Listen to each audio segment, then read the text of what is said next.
Hello दोस्तों, मैं are के सर आप लोग को केमिस्ट्री का क्लास 10th का पहला चैप्टर पढ़ाने जा रहे हैं, जिसका नाम है रासायनिक अभिक्रिया एवं समीकरण। अंग्रेजी में बोले तो केमिकल रिएक्शन एंड इक्वेशन। तो अब देरी ना करते हुए और सिलेबस को स्टार्ट करते हैं।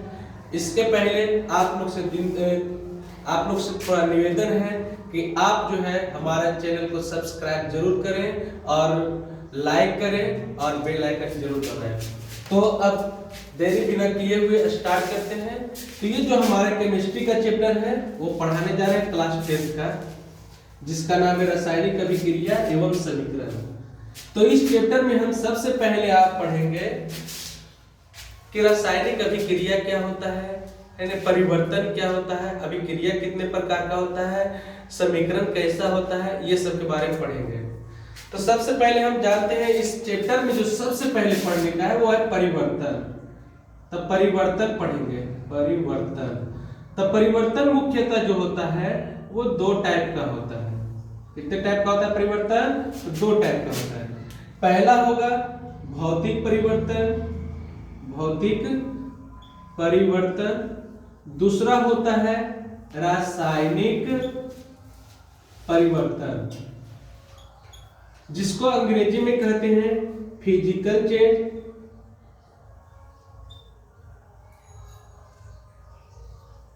और दूसरा होगा केमिकल चेंज।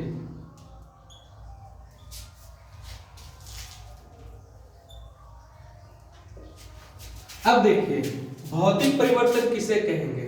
तो ऐसे परिवर्तन जिसमें कोई पदार्थ एक अवस्था से दूसरी अवस्था में बदलने के पश्चात पुनः उसी अवस्था में आसानी से आ सकता है, वैसे परिवर्तन को भौतिक परिवर्तन कहते हैं। और जिसमें कोई पदार्थ एक अवस्था से दूसरी अवस्था में बदलने के पश्चात पुनः उसी अवस्था में नहीं आ सकता है, उसे क्या कहेंगे? रासायनिक परिवर्तन। एग्जाम्पल के द्वारा समझते हैं। जैसे हमारे पास है जल। क्या है? जल जिसका संकेत होता है या अनुसूत्र होता है H2O। जल को हम अगर जो क्या करते हैं, इसको रख देते हैं 0 डिग्री सेंटीग्रेड पर। कितना पे? At 0 degree centigrade. अगर जो 0 डिग्री सेंटीग्रेड टेम्परेचर पर रखेंगे तब ये हो जाएगा ठोस अवस्था में और बन जाएगा बर्फ। किंतु अगर जो इसको 0 डिग्री सेंटीग्रेड से जैसे ही हम बाहर रखेंगे एट मान लीजिए 25 डिग्री सेंटीग्रेड, तब ये क्या हो जाएगा? ये ठोस अवस्था से तरल अवस्था में आ जाएगा, द्रव अवस्था में आ जाएगा, और इसी को क्या कहेंगे? जल। लेकिन अगर जो हम इसको कर देते हैं एट 100 डिग्री सेंटीग्रेड, ये क्या हो जाएगा? ये गैस बन जाएगा, अर्थात वाष्प। तो यहाँ पर जो है हम एक अवस्था से दूसरे अवस्था में चेंज कर सकते हैं। अगर जो हमारे पास ठोस बना हुआ है इसको हम लिक्विड में लाना चाहते हैं, टेम्परेचर बढ़ाएंगे। अगर जो लिक्विड बना हुआ है द्रव अवस्था में बना हुआ है, टेम्परेचर बढ़ाएंगे, टेम्परेचर कम करेंगे, 0 डिग्री पर लाएंगे, बर्फ बन जाएगा। यहाँ एक अवस्था से दूसरे अवस्था में जाने के पश्चात दूसरे अवस्था से पहले अवस्था में आसानी से आ जाएगा।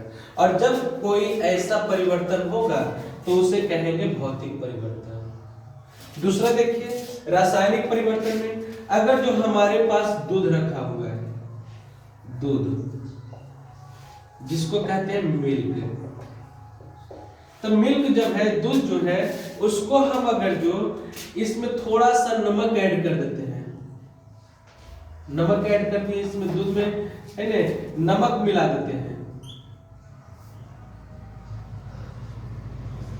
ये क्या होगा? दूध फट जाएगा। और जो फटा हुआ दूध है उसे पुनः हम कहेंगे कि दूध में चलावे, तो ये संभव नहीं है।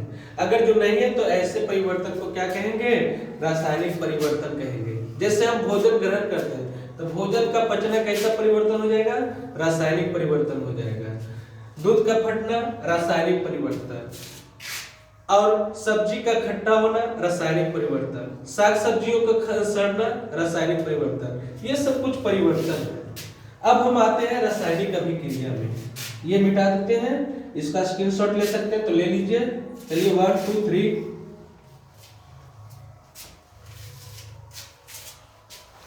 अब हम पढ़ते हैं रासायनिक अभिक्रिया।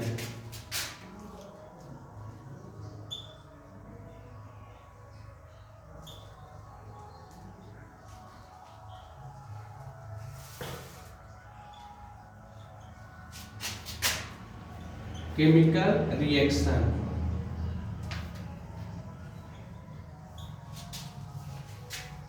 इसका हम डिफिनेशन देते हैं, जब एक या एक से अधिक पदार्थ आपस में संयोग कर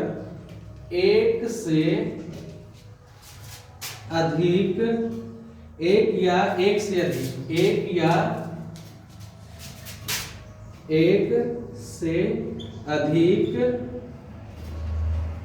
नए पदार्थ का निर्माण करता है।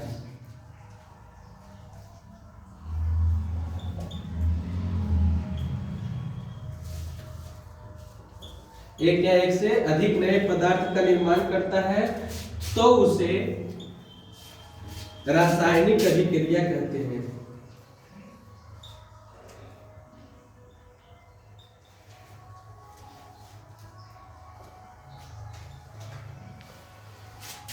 क्या हम बोले, जब एक या एक से अधिक पदार्थ, एक पदार्थ भी हो सकता है या एक से अधिक पदार्थ भी हो सकता है, आपस में संयोग कर क्या करेगा, एक या एक से अधिक नए पदार्थ का निर्माण करता है तो उसे रासायनिक अभिक्रिया कहते हैं।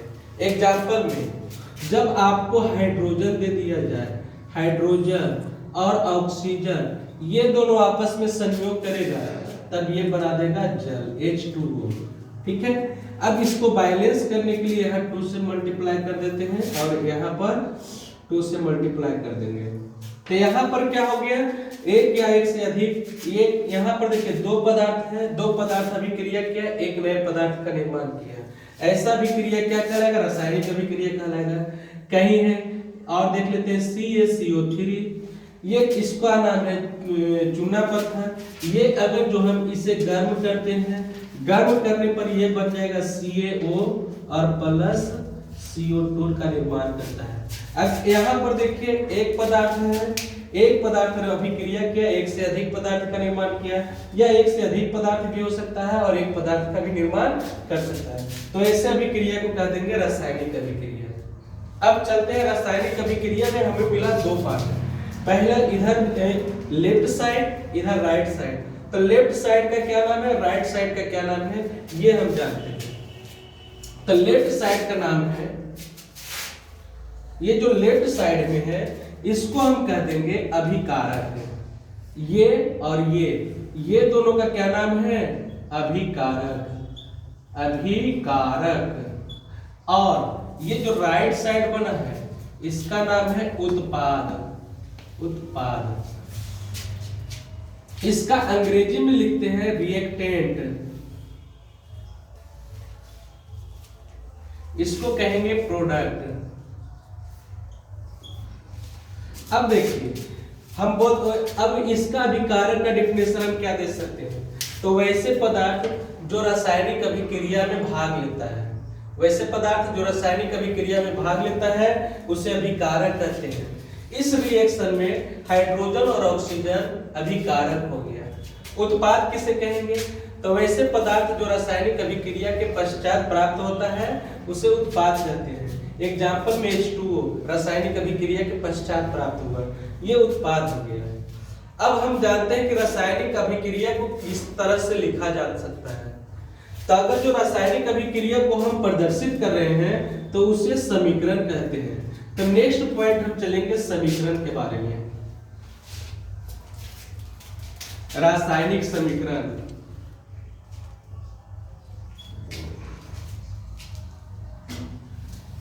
इसको अंग्रेजी में बोलते हैं केमिकल इक्वेशन।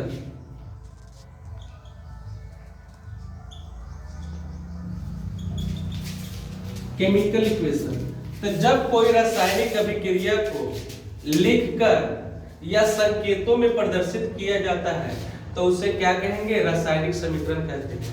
तो इसका हम डिफिनेशन दे सकते हैं रासायनिक समीकरण का, जब किसी अभिक्रिया को लिखकर प्रदर्शित किया जाता है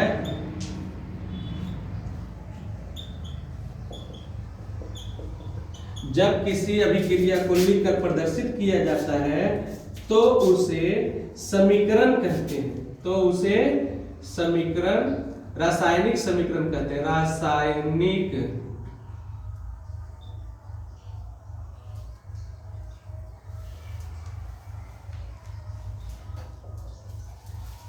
रासायनिक समीकरण जो होता है मुख्यतः 4 प्रकार के होते हैं।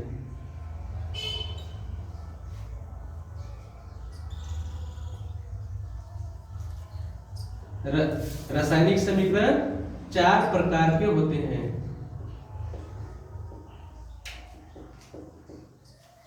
उसका नाम लिख लेते हैं।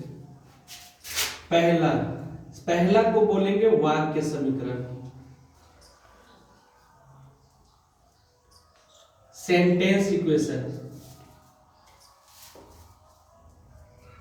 सेंटेंस